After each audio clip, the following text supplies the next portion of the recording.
बंधु महंती, जो कि ना तो धनवान है और ना एक श्रेष्ठ जाति में जन्मे हैं, लेकिन जगन्नाथपुरी से कुछ दूरी पर उड़ीसा के एक गांव में रहते हैं और भिक्षा मांगते हैं। घर घर जाकर के जो मिल जाता है उसी से स्वयं पाते हैं, पत्नी को पवाते हैं, 2 बालक हैं उनको पवाते हैं बस। लेकिन कभी कभी ठाकुर जी इतनी परीक्षा ले लेते हैं कि आज 5 दिन निकल गए और बंधु महंती को पाने के लिए किसी ने भिक्षा नहीं दी है। सब लोग इधर देखो, सावधानी से सुनो।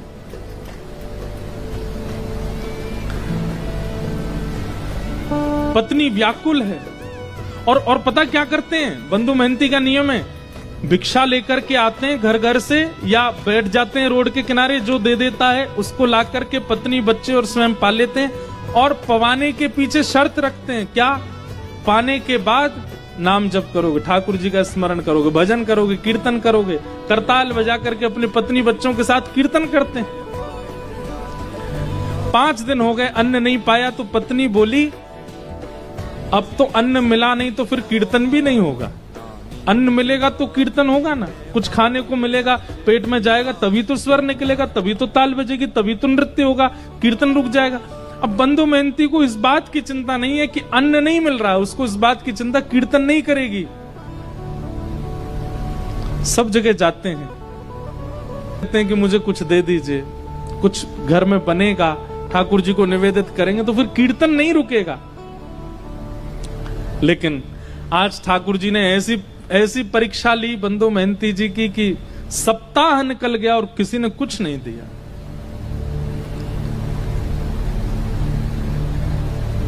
बंधु महंती सोचते हैं क्या करूं, कीर्तन नहीं होता है, बच्चे भूखे रोते हैं, पत्नी कहती है कि अन्न मिले तो कीर्तन हो। रात में मन बनाते हैं, पत्नी को उठाते हैं, बोलते हैं सुनो मैंने तुम्हें आज तक बताया नहीं, मेरे एक मित्र हैं। अच्छा, बहुत धनवान हैं, बड़े सुंदर हैं, खूब सारे जेवर पहन के घूमते हैं और लाखों करोड़ों लोग उनके चरणों में प्रणाम करते हैं। अच्छा, तुम्हारे मित्र हैं? बोले हाँ मेरे मित्र हैं, मुझे अपना सखा मानते हैं। वो क्या नाम है उनका? बोले मेरा और उनका एक जैसे ही नाम है, मेरा बंधु महंती नाम है, उनका दीन बंधु नाम है, उनका नाम दीन बंधु, हम दोनों मित्र हैं एक दूसरे के। अच्छा, दीन बंधु नाम है, कहाँ रहते हैं वो? देवी मेरा दीन बंधु नाम है, कहाँ रहते हैं वो? देवी मेरा मन है कि मैं और तुम और बच्चे सब उनके पास चलें, वो हमें भोजन जरूर खिलाएंगे। भोजन का नाम सुनती पत्नी इतनी खुश हो गई जैसे पति आज के डेट में गए डायमंड देने को बोल दे या हीरे जवाहरात देने को बोल दे, खूब सारी ज्वेलरी। पत्नी भोजन देंगे? बोले भोजन, दाल देंगे, भात देंगे और साथ में छेना पोड़ा देंगे, आदि आदि सब देंगे। ये सब सुनकर के हम चले उनके पास, चलो बच्चे सो रहे हैं, मैं गोद में उठा लेती हूँ, चलते। देवी चल तो देंगे लेकिन थोड़ा समय लगेगा। कोई बात नहीं, सुबह तक तो पहुंच जाए। सुबह तक नहीं देवी, 5 दिन का समय लगेगा। पत्नी बोली 5 दिन? कहाँ रहते हैं? बोले एक नीलाचल धाम है जगन्नाथपुर, वहां रहते हैं, मेरे दीन बंधु वहां रहते।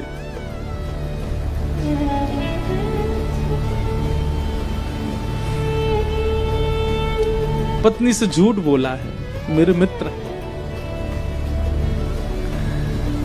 कोई बात नहीं, हम सह लेंगे, लेकिन भोजन तो मिलेगा ना वहां पर? हाँ मिलेगा ना, मेरे मित्र हैं। भोजन की बात करती है, वो वस्त्र भी देंगे, अन्न भी देंगे, रहने को घर भी देंगे, चल। और अपनी पत्नी को लेकर के जा रहे हैं और रास्ते भर जगन्नाथ जी से प्रार्थना करते जा रहे हैं, हे महाप्रभु मुझे कुछ नहीं चाहिए, तो मेरी लाज बचाना। मैंने इसको बोला है कि आप मेरे मित्र हो, कहीं आप मित्र बनकर के नहीं मिले तो इसके मन में अविश्वास हो जाएगा, और इसके मन में अगर अविश्वास हुआ नाथ तो मैं क्या करूंगा। अब इसी बहाने से अपनी पत्नी बच्चों से कीर्तन कराते हैं। अब तो 3 ही दिन में पहुंच जाएंगे, कीर्तन करो। कीर्तन करते हैं, जबरदस्ती करवाते हैं, लेकिन ये भी बंधुओं एक प्रकार से भगवत भाव है कि आप स्वयं तो भगवत भजन करते हैं पर अपने मित्रों से और संबंधियों से भी भगवत भजन कराते हो, ये भी एक कृपा है। ठीक है, एक दो बार कुभाव से करेंगे तो भी चलेगा, करेंगे तो सही। अपनी पत्नी बच्चों को लेकर के बंदो महंती पहुंच गए जगन्नाथपुरी। 5 दिन हो गए चलते चलते, कुछ खाया पिया पिछले 7 दिन से नहीं खाया, 5 दिन बच्चे भूखे प्यासे तड़प रहे हैं। तो जैसे ही जगन्नाथपुरी पहुंचे, दूर से ही नील चक्र दिखाई दिया, ध्वजा लहरा रही है महाप्रभु जगन्नाथ जी की। देख करके अपनी पत्नी बोले, देखो वो जो ध्वजा दिख रही है ना, बोले हाँ, उसी के नीचे ही मेरे मित्र बैठते हैं, वो उनके घर की ध्वजा है। पत्नी भी आनंदित हो गई। लेकिन महाप्रभु जगन्नाथ जी का आज तक केवल कथाओं में श्रवण किया था, पहली बार देखने जा रहे हैं बंदो महंती। ध्वजा देख करके महाप्रभु जगन्नाथ जी का आज तक केवल कथाओं में श्रवण किया था, पहली बार देखने जा रहे हैं बंदो महंती। ध्वजा देख करके ही मूर्छित हो गए। पत्नी ने बड़ी मुश्किल से होश में लाए। अब तो ज्यों-ज्यों मंदिर पास आ रहा है, त्यों-त्यों नृत्य कर रहे हैं, और बार बार नृत्य करते करते घबरा जाते हैं, और घबरा कर कहते हैं, महाप्रभु जी आप याद है ना, मैंने मित्र बताया है आपको, किसी और को नहीं दिखाना है, मुझे कोई प्रचार नहीं करवाना, कि आप मेरी पत्नी को बस दिख जाना कि आप मेरे मित्र हो, और दिखना भी नहीं, मैं उसको बोल दूंगा आप बहुत व्यस्त रहे, तो बस भोजन प्रसाद पवा देना, इतना करवा देना, बस और कुछ नहीं चाहिए। महाप्रभु जी के मंदिर पहुंचे, जाने कितनी बार ठाकुर जी की स्मृति में बेहोश हो गए। जगन्नाथ जी के मंदिर में प्रवेश किया, महाप्रभु जी के सामने जैसे ही पहुंचे, आहा, जगन्नाथ स्वामी नयन पथगामी भवतु में, महाप्रभु जी के जब विशाल नेत्रों का दर्शन और ये आजानुलंबित भुजाओं का दर्शन किया, बंदो महंती नाचने लगे, दौड़ने लगे भीतर की ओर, मानो जैसे महाप्रभु जी बुला रहे हो। देख, मैंने कही थी ना मेरे मित्र हैं, मुझे देखती देख भुजा खड़ी कर ली इन्होंने, कह रहे आजा गले मिल ले। हाँ भुजा तो जाओ मिल लो, अभी नहीं ना, अभी वस्त्र नहीं धुले मेरे, अच्छे स्वस्थ वस्त्र पहनूंगा, ना धो के तैयार, तब जाऊंगा भीतर। एक लाज तो बचा ली ठाकुर जी, अब दूसरी कुछ प्रसाद पवा देना। ऐसे बंदो मेहनती रात भर बैठे रहे मंदिर के द्वार पर, किसी ने भोजन नहीं पूछा। पत्नी बोली, आप तो कह रहे थे कि आपके मित्र भोजन पवाएंगे, दाल भात और जाने क्या क्या आप हमको प्रलोभन दे रहे थे। अरे तू देखा नहीं कितनी भीड़ थी अंदर, कितने लोग बैठे थे वहां पर, अभी सबसे मिल रहे हैं, वो सुबह तक हो जाएंगे, कराएंगे ना हमको। और वहीं बैठ करके चिंतन करते जा रहे हैं महाप्रभु जी, कीर्तन करो कीर्तन करो, और तुम पे तो घूम फिर के कीर्तन आता है, अब तो हम कीर्तन तभी करेंगे जब महाप्रसाद मिलेगा। अर्धरात्रि का समय, सब चले गए, और बंदो महंती केवल हाथ जोड़ करके रुदन करते हुए ठाकुर जी से प्रार्थना कर रहे हैं, नाथ लाज बचा। और तभी महाप्रभु जगन्नाथ जी एक ब्राह्मण का रूप धारण करके आए, अपनी सुंदर थाल में महाप्रसाद स्वयं गए रसोई में ठाकुर जी, और जो महाप्रसाद रखा था जगह जगह से हंडियां उतार करके अपने हाथों से ही महाप्रसाद धर रहे हैं, अपने हाथ से ही दाल ला रहे हैं, और फिर ढूंढ रहे हैं कौन कौन सी सामग्री कहां धरी है। सब जगह से, जैसे कोई थाल, माता थाल लगाती है बालक के लिए, उसको ये अच्छा लगता है ये भी पवा देते हैं, ये अच्छा लगता है ये भी तो महाप्रभु जी देख रहे हैं मेरे को, महाप्रभु जी देख रहे हैं मेरे को भोग में क्या क्या अच्छा लगता है, वो सब सामग्री ढूंढ ढूंढ के निकाल रहे हैं। कटहल की सब्जी धरो, महाप्रसाद धरो, खिचड़ी धरो, इसमें दाल धरो, ये धरो, सब पूरा थाल अपने हाथों से सजा रहे हैं। सुभद्रा जी बलभद्र जी देख करके कितने प्रसन्न हो रहे हैं, वाह आज महाप्रभु, पूरी दुनिया इनकी थाल लगाती है लेकिन आज खुद थाल लगा के लेके जा रहे हैं। ठाकुर जी को अपनी थाली लगानी नहीं आती, उनको क्या चुपचाप से बैठे रहते हैं, लाडले लाल हैं, दूसरे लगा लगा के देते हैं, पर आज बंदो महंती की थाल खुद लगा रहे हैं।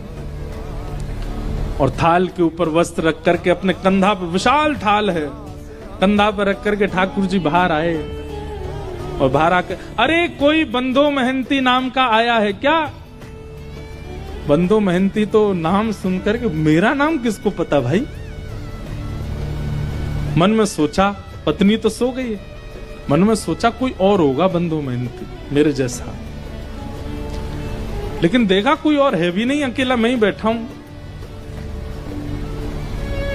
ठाकुर जी बड़ी अपनी भौं चढ़ा करके और जैसे कोई बिना भाव दिए बात करता ना, ऐसी बात कर रहे हैं। ए भाई कौन हो तुम, कहां से आ गए हो, ये फटे पुराने लत्ते पहन, यहाँ बाहर निकलो, यहां से चले जाएंगे भगवान। पर हम ही बंदो मेहनती हैं। तुम बंदो मेहनती हो? बोला हाँ। अच्छा, अपना और परिचय बताओ। बोल और तो क्या परिचय है?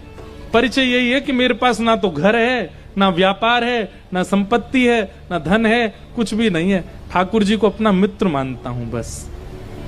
अरे यही परिचय तो पूछ रहे थे। महाप्रभु जगन्नाथ जी आए थे स्वप्न में और स्वयं भगवान ही कह रहे हैं। बोले प्रभु, महाप्रभु जगन्नाथ जी आए थे स्वप्न में, और स्वप्न में आके बोले मेरा मित्र बंधु मेहनती। बोले 1 मिनट रुक जाएंगे? बोले क्यों? पत्नी को उठा दूं, उसके सामने बोल दो ये बात कि मेरे को मित्र कहा महाप्रभु जी ने। पत्नी को उठाया, पत्नी बोली क्या हुआ? बोले देख महाप्रसाद लेके खड़े हैं। एक बार दोबारा बोलेंगे ठाकुर जी ने स्वप्न में क्या कहा? बोले ठाकुर जी स्वप्न में आके बोले हमारा मित्र बंधु मेहनती बैठा है बाहर, उसको महाप्रसाद देख के आओ। सुन करके अब महाप्रसाद देख करके तो बच्चे पत्नी खुश हुए, लेकिन बंधु मेहनती तो ये शब्द सुनकर के ही प्रसन्न हो गया कि ठाकुर जी ने मित्र मान लिया। बोले सुनिए, मेरी तो योग्यता नहीं मैं उनको जाकर के प्रणाम करूं। आपने मेरी लाज बचा ली पत्नी, मेरी तरफ से दंडवत कर देना, एक बार हृदय से लगा लेना। बोले कि समय मिलेगा जगन्नाथ जी खुद ही बुला लेंगे तुमको भीतर, महाप्रसाद पाओ। और सुनो ये थाल बहुत महंगा थाल है, इसको व्यवस्थित ऊपर पहुंचवा देना मंदिर में। जी जी हम पहुंचवा देंगे। अब महाप्रसाद आया, बच्चों ने पेट भर के पाया, पत्नी ने पाया, बंधु मेहनती ने पाया।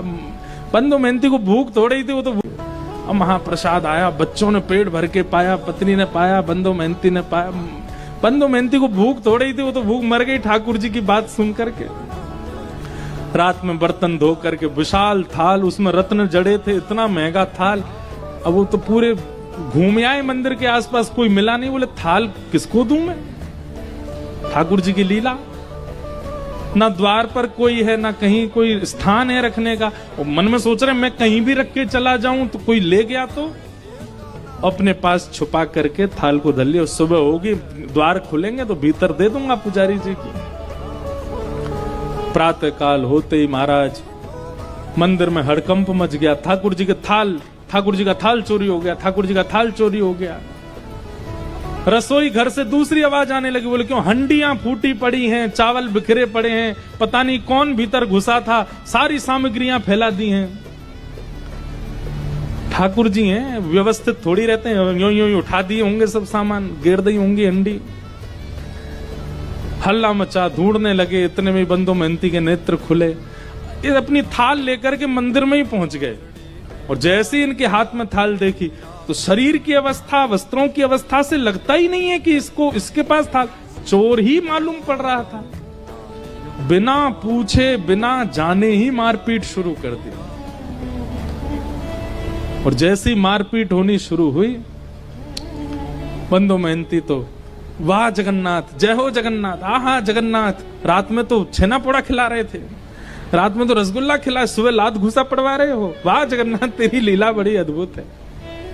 पत्नी आकर इनको मत मारिए, ये जगन्नाथ जी के मित्र। बोले अच्छा जगन्नाथ जी का मित्र, इसको बताते हैं हम। अरे रात में जगन्नाथ जी ही दे करके गए। हाँ जगन्नाथ जी पे और तो कोई काम ही नहीं, इसको देने जाएंगे।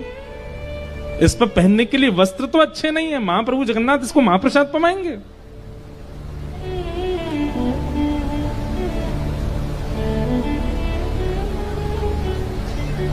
इतना मारा कि बंधु मेहनती बेहोश तो नहीं हुए, पर ठाकुर जी के ध्यान में चले गए। बोले नाथ आपकी लीला। श्रीमद् भागवत में गोपियां कहती हैं, मैवम विभोर हति भवान गदितम नृशंसम संत्यज्य सर्व विषयाम तव पाद मूलम। हे ठाकुर जी, सब चीज छोड़ करके भक्त आपकी शरण में आता है, लेकिन आप परीक्षा लेने से बाज नहीं आते, आप बहुत परीक्षा लेते हो। बंधु मेहनती चिंतन कर रहा, वाह नाथ, आप चाहो तो सब कुछ देते हैं और आप चाहो तो मारते पीटते भी। ठाकुर जी तुरंत दैतापति राजा के स्वप्न में गए और कहे, बोले मेरा परम सखा बंधु मेहनती यार, तुम्हारे लोग उसको मार रहे हैं, अभी जाओ, जाकर के उन लोगों को रोको और उन ठाकुर जी तुरंत दैतापति राजा के स्वप्न में गए और कहे, बोले मेरा परम सखा बंधु महंती यार, तुम्हारे लोग उसको मार रहे हैं, अभी जाओ जाकर के उन लोगों को रोको और उन सबको बताओ। उनका दिमाग नहीं चलता, खुद वो स्वयं नहीं विचार कर सकते। जब मंदिर का ताला नहीं टूटा है, मंदिर के अंदर के सांकर तक नहीं खुली है, तो फिर भीतर से थाल बाहर कैसे चला गया? अरे मानव को ताला तोड़ना पड़ेगा, सांकर खोलनी पड़ेगी, तभी वो किसी सामग्री को चुरा सकता है। पर मेरे लिए कोई द्वार नहीं होता, कोई ताला नहीं, मैं जहां चाहूं जा सकता हूं। बता दो, थाल वो नहीं लेके आया, मैं दे के आया, मेरा मित्र बंधु महंती आया। राजा ने आकर के सबको रोका, बोले क्यों मार रहे हो? इन्होंने बोले थाल चुराया, ताला खुला हुआ मिला था क्या? बोले नहीं।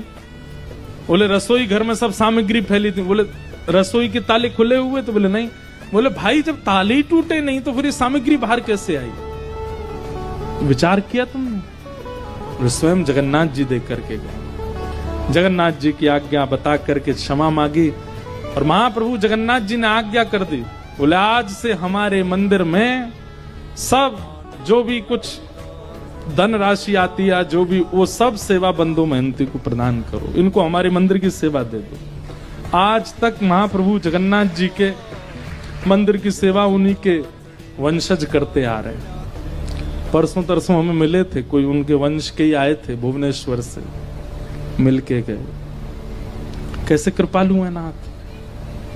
परीक्षाएं तो बहुत लेते हैं, लेकिन अपने उत्कंठा को डगमगाने मत देना। बस जीवन में पड़ाव बहुत आएंगे, भक्ति मार्ग में रुकावटें बहुत आएंगी, विचलनता बहुत ज्यादा आवेगी, लोगों के द्वारा बहुत कुछ सुनना पड़ेगा, पर आप अपनी मिलन की जो वो भावना है उसको खत्म मत होने दो, वो यथावत रहने दीजिएगा।